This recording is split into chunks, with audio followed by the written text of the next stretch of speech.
আজ আমার ছুটি মানে দোকান বন্ধ, কাজ বন্ধ, সকালে ঘুম থেকে উঠেই তাড়াও নেই।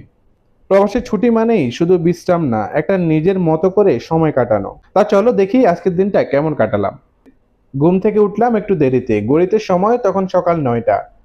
সকালের কড়া রোদ জানলার কাছের উপরে এসে পড়ছে, চা বানিয়ে বারান্দায় এসে বসলাম।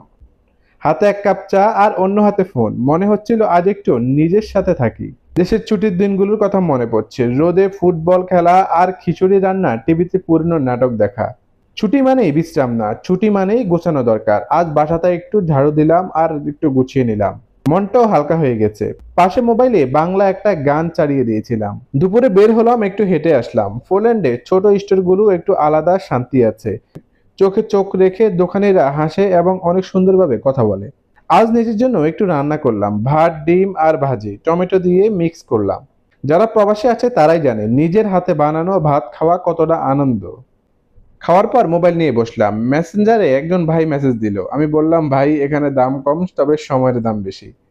তারপর আব্বু কল দিল, বলল, বাবা তোর ছুটি নাকি, আজকে ঘরে বসে থাকিস, বের হোস না।